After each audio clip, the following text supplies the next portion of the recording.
भीड़ कहाँ से आती? थोड़ा तुम महाराज जी जो आ रहे हो तो ये आज के ही थोड़ी हो। नहीं मतलब थोड़ा महाराज जी हमें जिंदगी को थोड़ा सा समझाओ कि क्या मतलब ऐसी ये जिंदगी मतलब बस चल रहा है बस खा पी रहे हैं, कर रहे हैं, हाँ, कमा रहे हैं बस। ऐसे ही एक दिन कंपटीशन में लगे हुए हैं, वो कहा उसने छुट्टे ये किया हो मुझे जाएगी नहीं फिर। हाँ तो मतलब जिंदगी कुछ इसलिए क्या है, सार्थक रहे ऐसी जिंदगी। क्या है, सारी चीजें हैं यहाँ पर। कोई हमारे पास इधर आए, वो जगाधरी हरियाणा में पड़ता है, बोले हमें ये चाहिए ये चाहिए। मैंने कहा मेरे पास पूछे भी नहीं हो, मेरी कोई परिचय भी ज़्यादा नहीं है, अभी से इतनी डिमांड कर दी। फिर मैंने उसको इतना ही बोला, मैं कहा देखो दुनिया में सारी चीज़ें हैं, कमी किसी चीज़ की नहीं है, तो फिर मिलती क्यों नहीं है? हमारी योग्यता की कमी है, हम योग्य नहीं हैं इसलिए वो चीज़ नहीं मिलती है। हम योग्य होंगे तो वो चीज़ हमारे सामने आ जाएगी। हम रोटी मांग कर लाते हैं और खुश रहते हैं रोटी खा के। कभी कभी सब्जी वब्जी मिलती है तो कोई तो सोचेगा ये, लेकिन हमें कोई वो नहीं है, उसमें रसक सब्जी मिल गई, आराम से बढ़िया है, जैसा ज़रूरत की थोड़ी पूर्ति हो गई बहुत है। लेकिन इसमें क्या है कि ये आदमी को ज़रूरत, अब कोई बोलता है पानी की बात है, पानी कहाँ से मिलता है? पानी तो जमीन से ही मिलता है, जमीन से। जमीन में जो पानी इकट्ठा हाँ। होता है वही निकाल के कुएं से निकाले, जमीन में कहाँ से आएगा? हैंडपंप से निकाले। जमीन में बारिश का पानी इकट्ठा हो रहा है आजकल वो बिस्लरी का भी मिलता है। हाँ नहीं वो, लेकिन वो भी पानी कहीं ना कहीं हाँ, जमीन कहीं ना के कहीं नदियों से भी निकाल मिलता के है। नदी में भी पानी इकट्ठा हुआ है, हाँ, वो पानी बारिश से भी मिलता है। जो तुम्हारी इस धरती पे पानी है वही घूम रहा है, वही घूम रहा है, उसी वही समुद्र में जाके फिर भाप बन के फिर लेकिन बरस रहा है। पानी यहाँ से नहीं मिलता है। हम्म। अब तुम बोलोगे गलत बात है, और कहाँ से मिलता है? ऐसे तुम तो हम गंगा, जितना पढ़े उसके हिसाब से धरती पर ही जो पानी है वही वो यूज तुम्हारी बात ठीक है, तुम्हारे पर्सन है। पानी मिलता है प्यास से। आप गंगा जी में खड़े रहो हाँ और आपको प्यास नहीं हो तो गंगा जी क्या करेगी? हाँ सही बात है, प्यास होना चाहिए तभी पानी का इसलिए प्यास होगी तो आप पानी खोज लोगे। ये पर्सन नहीं है कहाँ से मिलता कहाँ है, से मिलता है। पास में भी रखा हो, हम्म। लेकिन आपको प्यास नहीं है तो प्यास नहीं है तो नहीं पिएगा कोई। उसको आप देखोगे ही नहीं, उधर ख्याल ही क्या नहीं है करोगे। वही। लेकिन प्यास हो जाए तो आप कहीं से भी खोज लोगे। तो इसलिए पानी चीज़ों से नहीं मिलता, पानी प्यास से मिलता है। तुम्हारे जो पर्सन है उनका मैंने थोड़े में उत्तर दिया है। यदि तुम्हारे का वास्तव में प्यास हो जाए तो आप हर एक चीज़ को पा जाओगे। रह गया अब आगे की बात है। अब जैसे तुमने सब बातें करी, ये बात सब ठीक है तुम्हारे लिए, क्योंकि एक आदमी की अपनी अपनी लाइफ है। बस वो इतना ही सोचता है। भगवान बुद्ध एक बार सोच रहे थे कहीं उत्सव में जाना है, तो सोच रहे हैं जीवन है, मृत्यु है, ये है, ऐसे ही हो जाए, ऐसे विचारों में लगे हैं। तो उसकी धर्मपत्नी यशोधरा देवी है, वो कहती है चलो ना आर्य पुत्र, उत्सव में चलना है, देरी हो रही। तो वो सोच रहे हैं, सोच यशोधरा मैं सोच रहा हूँ जन्म है। वो कहती है ज़्यादा नहीं सोचना चाहिए, जैसे जीवन धर्म है ऐसे मृत्यु धर्म है, चलो। तो बात तो ठीक लगेगी उसकी, लेकिन फिर क्या कहते हैं बुद्ध? बोला तुम ठीक कहती हो यशोधरा, ज़्यादा नहीं सोचना, नहीं तो बात निर्णय पर आ जाएगी। फिर निर्णय करना पड़ेगा कि क्या ठीक है और कैसे प्राप्ति हो सकती है। इसलिए ज़्यादातर सभी की ज़िंदगी में कभी कभी ऐसा आता है, लेकिन उसमें दो स्थितियाँ आती हैं जहाँ मेरा अनुभव, या तो आदमी सो जाएगा थक करके, या इधर उधर चाय पानी पर चला जाएगा, या किसी से इधर उधर बात करके वो बात वहीं पर खत्म हो जाएगी, प्यास नहीं रही, आगे नहीं बढ़ेगी, प्यास बुझ जाएगी। तो मतलब वो इतनी है ही नहीं, अब वो उसको उस तरफ उठा के ले जाए, उतना नहीं है। वो तो बस यार थक के पड़ गया या फिर इधर उधर चला गया।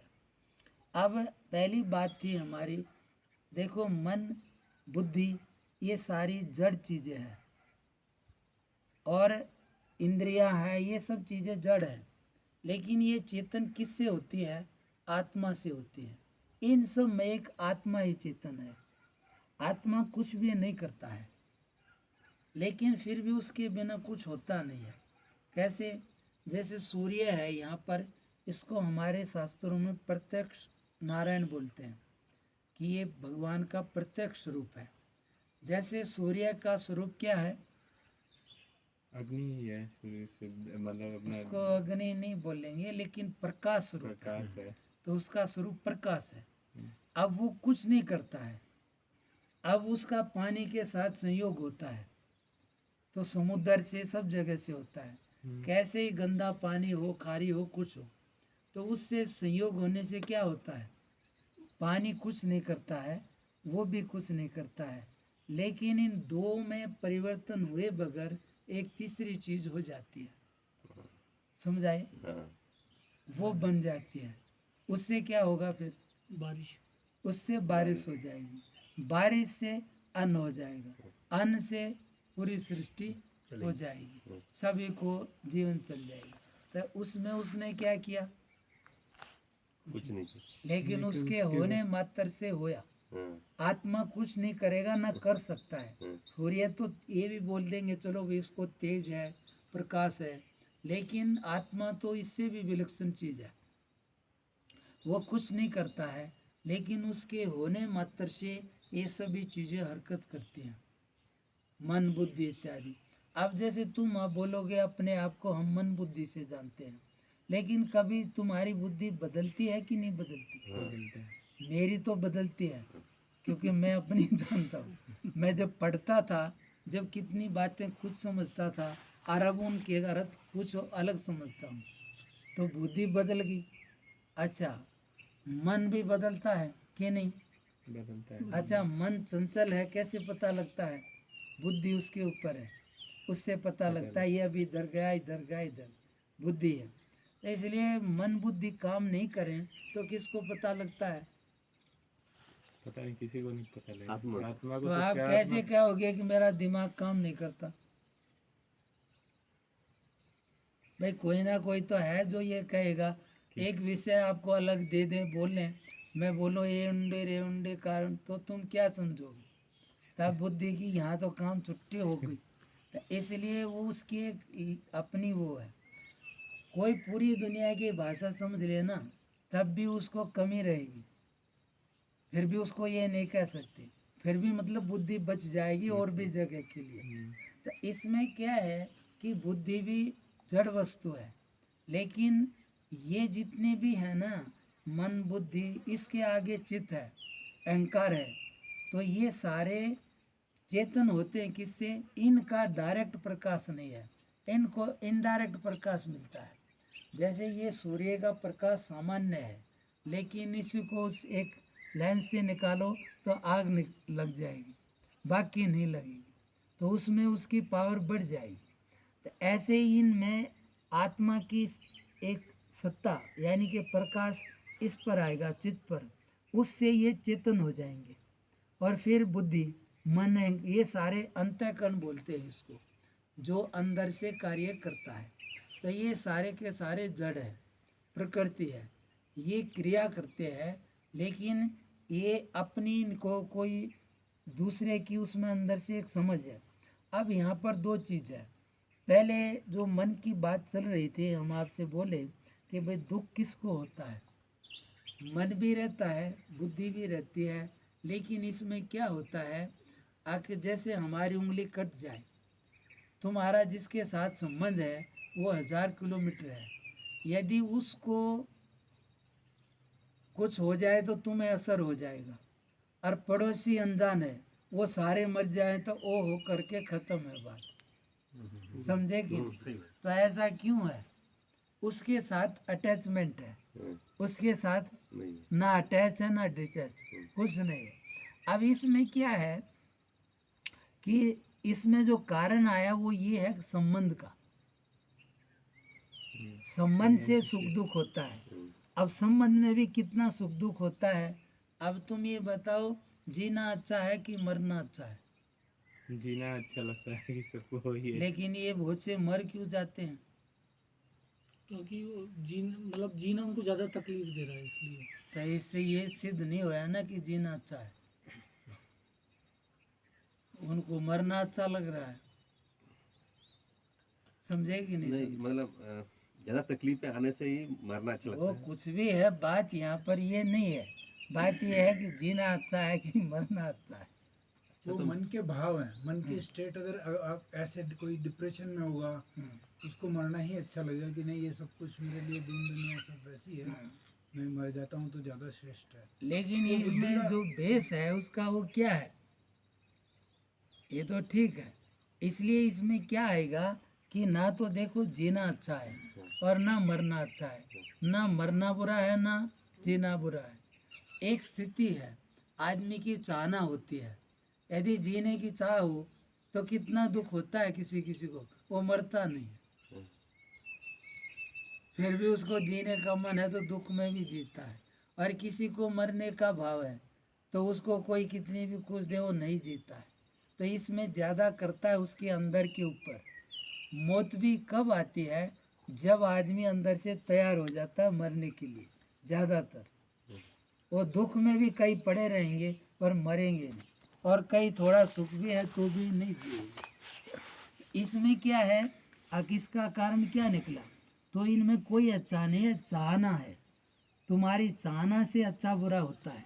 अभी बारिश हो जाए तो ज़रूरत हो तो अच्छी लगेगी, और ज़रूरत नहीं हो तो बुरी लगेगी। तो इसलिए बारिश तो वही है, कुम्हार के लिए हो जाए तो खराब है, जमींदार किसान के लिए हो जाए तो अच्छी है। अब उसको अच्छी बुरी बारिश परमात्मा की यहाँ तो कोई भी चीज़ अच्छी और बुरी नहीं है। दुकानदार को तो सभी चीज़ें ठीक है, लेकिन वो तो ग्राहक के ऊपर है, किसी को क्या पसंद है। तो इसलिए चाहना से चीज़ें अच्छी बुरी होती हैं और किसी चीज़ से नहीं। इसलिए चाह अच्छी बुरी किसी को भी जब भी कहेंगे, जब तुम कुछ चाह रहे हो वो हो जाए तो अच्छा लगेगा, और नहीं चाह रहे हो वो हो जाए तो अच्छा नहीं लगेगा।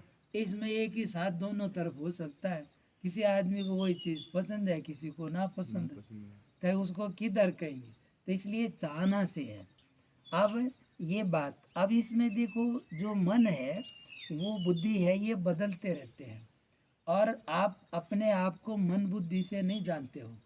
मन बुद्धि को तुम जानते हो कि नहीं, समझते नहीं। आज मेरा मन ऐसा है, आज मेरा दिमाग ऐसा है, तो कैसे कहते हो? अरे बुद्धि तो बदल गई, मन भी बदल गया, तो तुम वही हो कि दूसरे हो गए? वही है। तो इसलिए कोई चीज रही ना ऐसी, किसी चीज का भी बदलने का पता कैसे लगता है? उसके ऊपर भी कोई चीज है या तो वही उसी को आत्मा कहते हैं। मतलब किसी भी चीज का बदलना है, ये बदल गई तो कैसे प्रूफ करोगे? जैसे आपके यहाँ है, ये दफ्तर है, ये गांव है, जैसे ये गांव में जब पहले आया था 15 साल पहले, बदलाव से। तो इसमें ज़्यादातर कच्चे मकान थे। हम्म। तो मैं अभी उस दिन गया पहली बार, तो मैं सोचा ये वही गांव है कि दूसरा है। काफी बदल गया अभी तो मैं पहचान नहीं पा रहा था, मैं कहा कहीं दूसरा हो। तो फिर पूछा किसी से, बोले हाँ ये हो गया यही है। तो फिर अब ये कैसे पता लगा कि ये बदल गया?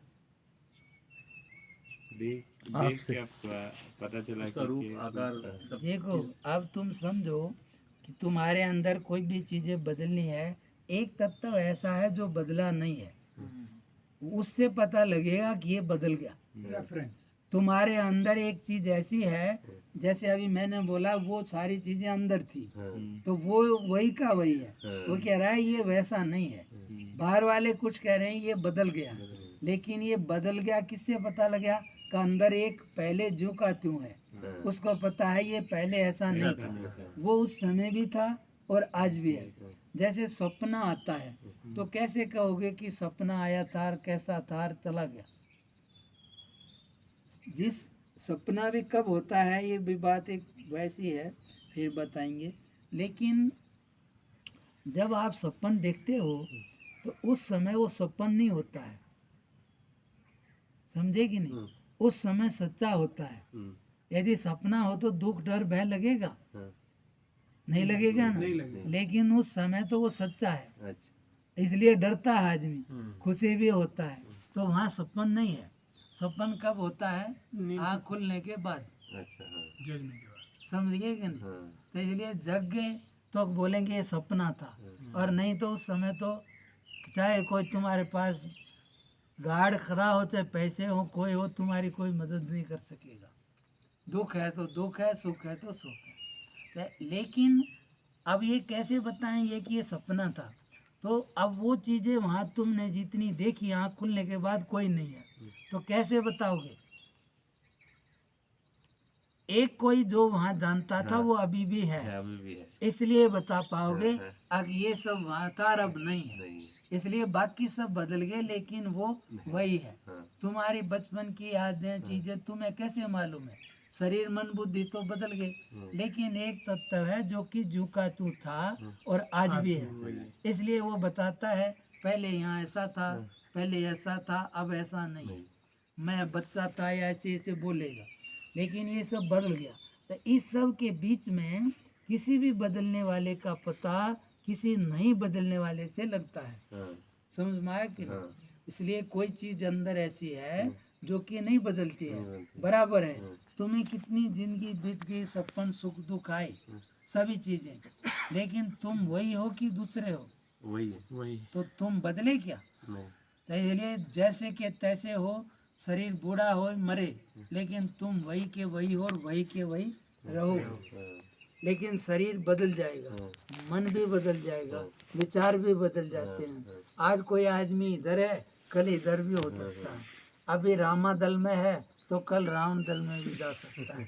ये सब बदल सकता है, लेकिन अंदर वाला जो अपरिवर्तनशील तत्व है वो एक ही है, और वो कभी भी बदलता नहीं है। इसलिए जो बराबर है, सहज है, उसका कोई प्रमाण नहीं है। तुम मन बुद्धि को समझते हो, लेकिन कोई कहे कि तुम क्या हो, तो तुम कोई प्रमाण दे सकते हो, लेकिन क्या ये कहोगे कि नहीं हूँ? ऐसा भी तो नहीं कहोगे ना। इसलिए इसको बोलते अप्रमेय, कि कोई प्रमाण नहीं है इसका, क्योंकि प्रमाण स्थूल चीज़ों का दिया जा सकता है।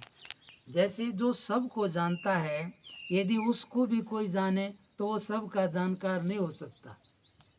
क्या समझे? जैसे आत्मा मन बुद्धि सबको जानता है।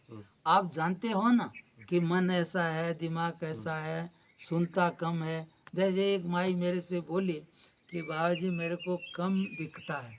मैंने कहा माता जी आपको पूरा दिखता है। बोले नहीं, मैं दूध निकालती हूँ तो इधर उधर गिर जाता है। मैं कहा आँख को कम दिखता है, तेरे को पूरा दिखता है। मैं कहा ये यंत्र में कमी आई है, यदि तेरे में कमी आती तो ऐसा कैसे कहती कि कम दिखता है? इसलिए आत्मा को पूरा दिखता है। इसलिए वो उसको अब, लेकिन आदमी तो क्या सोचेगा, अब उसका इतना इसके साथ एक हो गया है शरीर मन के, अब ये मैं ही हूँ। कहेगा मैं बूढ़ा हो गया। अरे भाई तू कहाँ से बूढ़ा हो गया? तू झुका तू है, शरीर में ही तो फर्क पड़ा है। मैं बीमार हूँ, अरे तू बीमार थोड़ी है, शरीर में ही तो बीमारी है।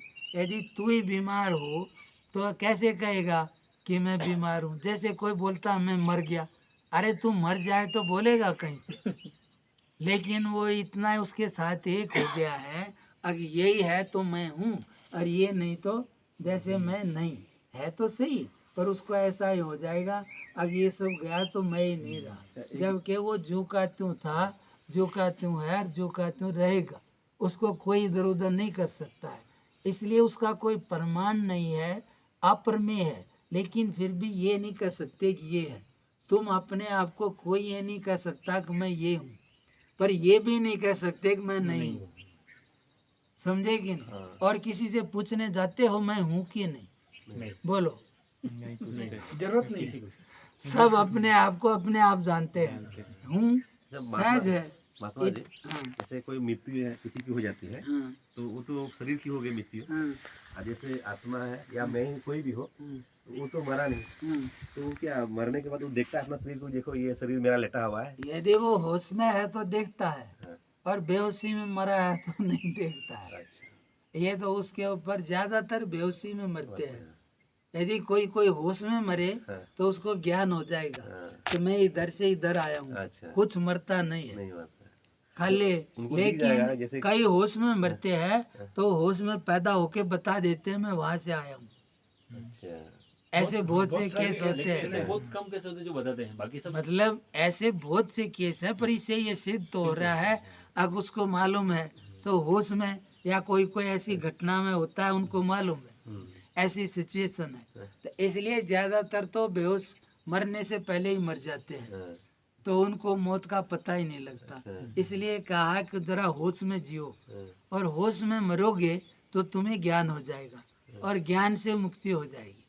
बाकी कोई चीज ऐसी नहीं है, दुनिया में कोई ताकत नहीं है जो तुम्हारा नाश कर दे मूल का, लेकिन फिर भी आदमी डरता है, भय है। ये सब बदलना है, ये बदलेगा, छूटना है छूटेगा, लेकिन तुम्हारा जो मूल है उसको कोई कुछ कर नहीं सकता है। भगवान बोलता है किसी की ताकत नहीं दुनिया में इस आत्मा को कोई कुछ कर दे।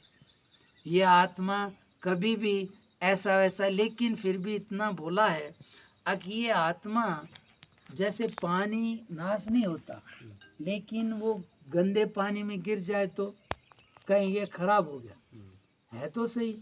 ऐसे ही आत्मा प्रकृति की दरारों में पड़ के, प्रकृति का मतलब संसार के ज्यादा लगाव, राग द्वेष, विकार, क्रोध, मान, अहंकार, इनमें आकर के उसका आनंद ढक जाता है, नाश नहीं होता है। जैसे अभी सूरज है लेकिन अब वो ढक गया है, कुछ उसमें फर्क नहीं पड़ा है, पहले था तो ऊपर था। ऐसे ही विकार वासना आने से आत्मा का आनंद ढक जाता है। इसलिए कहा कि आत्मा अपने आत्मा के लिए उद्धार के लिए यत्न करो। उद्धार क्या करना है? अब भाई जैसे अब कपड़ा मैला हो गया तो उसमें साबुन पानी लगा के तो क्या सफाई लाओगे? मैल हटाओगे, हाँ, मैल हटा सफाई रहेगी, हाँ, सफाई नहीं लानी पड़ती। हाँ, बस बीमारी चली जाए तो स्वास्थ्य लाना नहीं पड़ता, हाँ, स्वास्थ्य ऑलरेडी है, हाँ, इसलिए बीमारी उसी के ऊपर आई है। इसलिए कोई चीज है तो उसी के ऊपर दूसरी वस्तु आ सकती है। कपड़ा मैला तभी होगा जब कपड़ा होगा, कपड़ा ही नहीं होगा तो मैला भी कहाँ से होगा। इसलिए लेकिन वो फिर साफ करने से कहेंगे साफ कर दिया, साफ तो था ही, लेकिन ऊपर से जो आया था वो हट गया। ऐसे ही तुम्हारा आत्मा अपने आप में आनंद वाला है। अब आत्मा क्या है? जैसे बुद्धि है, एक निर्णय करने की शक्ति है, उसका नाम बुद्धि है। तुम्हारे अंदर है ना। मन क्या करता है?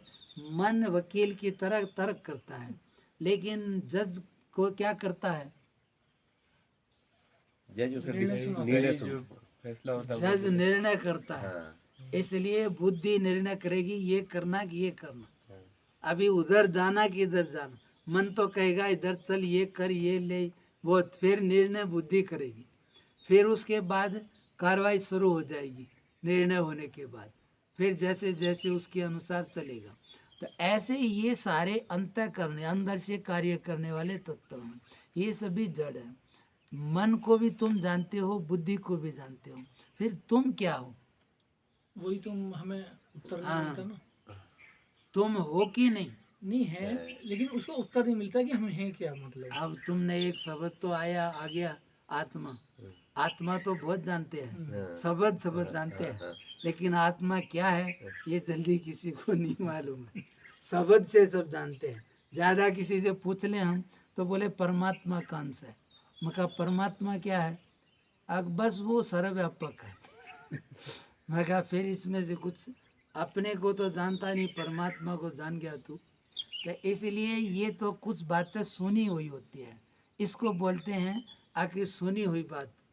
जैसे वो एक बच्चा जा रहा है तो ऊंट आता है, तो ऊंट का भी बच्चा है, तो वो क्या कहता है कि ये क्या है? पिताजी को भी नहीं मालूम है, तो क्या कहेगा?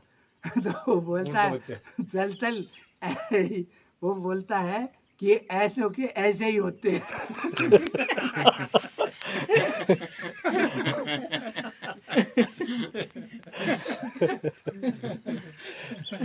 तो उसको मालूम तो नहीं है, लेकिन अब क्या करें नहीं, अब बच्चे क्या कि कैसे कहेगा कि मुझे नहीं मालूम। तो ये सभी का यही हाल है, बच्चा भी पूछ लेगा तो वो यही बोलेगा। वो अपने बच्चे को कुछ बोलता है, अरे निकम्मा तू ऐसा ऐसा है, तो पिताजी बोलता है, वो बच्चा बोलता है पिताजी आप मेरे को ऐसे ऐसे बोलते हो, आपके पिताजी भी ऐसे बोलते थे। बोले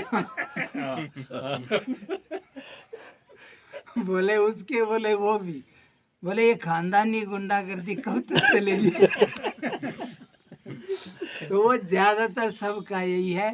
वो जब उसने बोला ना तो बुद्ध ने ये कहा कहाँ ज्यादा विचार नहीं करना, नहीं तो बात निर्णय पर आ जाएगी। इसलिए मैंने अभी आपको जो बता रहा हूँ, आत्मा जैसी सहज वस्तु और कोई नहीं है। आप हो, इसमें क्या करना पड़ता है? कुछ नहीं। ये सहज होना और जानते हो कि हूँ, जड़ नहीं हो, यही आत्मा है और कोई आत्मा नहीं है। समझ में आया कुछ? इसलिए सहज होना, जानना, यही आत्मा है।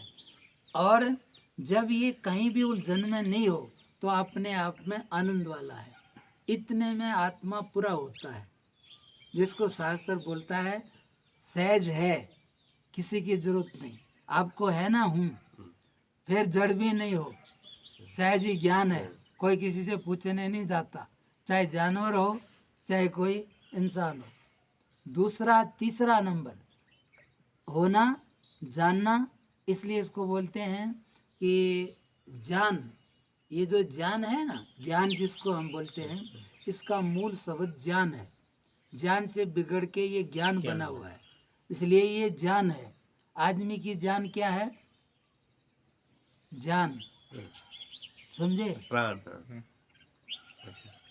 प्राण तो हट भी जाए कुछ नहीं, लेकिन जो जानना है, ऐसा रहता है ना, जिंदगी में कभी ऐसा आया कि मैं नहीं हूँ, ऐसा कभी नहीं। तो इसलिए ये ज्ञान है। ये हमेशा था, हमेशा है और हमेशा रहेगा। इसका कभी अभाव हुआ नहीं, होगा नहीं। नींद कैसी थी, सपना कैसा था, सब जगह ये जागता है। बाकी सब चीजें, मन कहीं होता है कहीं नहीं होता, बुद्धि कहीं होती है कहीं नहीं होती, आँख इंद्रियां कहीं होती हैं नहीं होती, लेकिन ज्ञान हमेशा रहता है। होना और जानना, इसलिए बोलते हैं कि तुम्हारा स्वरूप क्या है? ज्ञान। और इसका कभी भी अभाव नहीं होता है, ना होगा। जैसे कोई भी घटना घट जाए तो ज्ञान रहेगा कि नहीं रहेगा? रहेगा। लेकिन आदमी संबंध के सारे अपने को समझता है ना, इसलिए कुछ नुकसान हो और नाश हो गया, भाई तेरे को क्या फर्क पड़ गया, तू तो ठीक है। एक आदमी मेरे को इधर उदयपुर में मैं पहले रहा, तो बोला महाराज मैं लुट गया, बर्बाद हो गया, ये वो। मैंने कहा क्या बात है भाई? वो बोला जी मेरा होटल था, ये था, गाड़ी थी, सब लुट गया। मैंने कहा जब होटल नहीं था तू था? बोला हाँ जी। मैं कहा होटल आया तो तू था? बोला हाँ जी। मैं कहा होटल चला गया तो तू है कि नहीं? बोला हाँ जी। मैं कहा था तेरे को क्या फर्क पड़ा? मैं कहा ये तो बीच में जो चीजें आई उसके सारे मैं मिलती थी, वही तो गई है। बाकी तू तो होटल नहीं था जब भी था, और होटल गया जब भी है। इसलिए कुछ भी जीवन में घट जाए, कोई मरे कोई जिए, लेकिन आपका जानना रहेगा कि नहीं रहेगा? बोलो। तो इसलिए ये ज्ञान स्वरूप है, ये तुम्हारा स्वरूप है।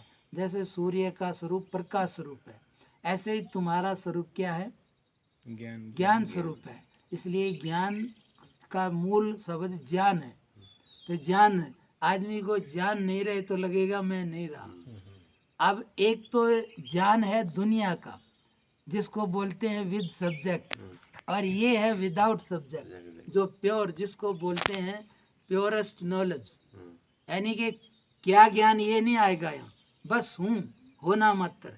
कई बार कोई दुनिया का ज्ञान नहीं है, पर फिर भी आप होते तो हो कि नहीं?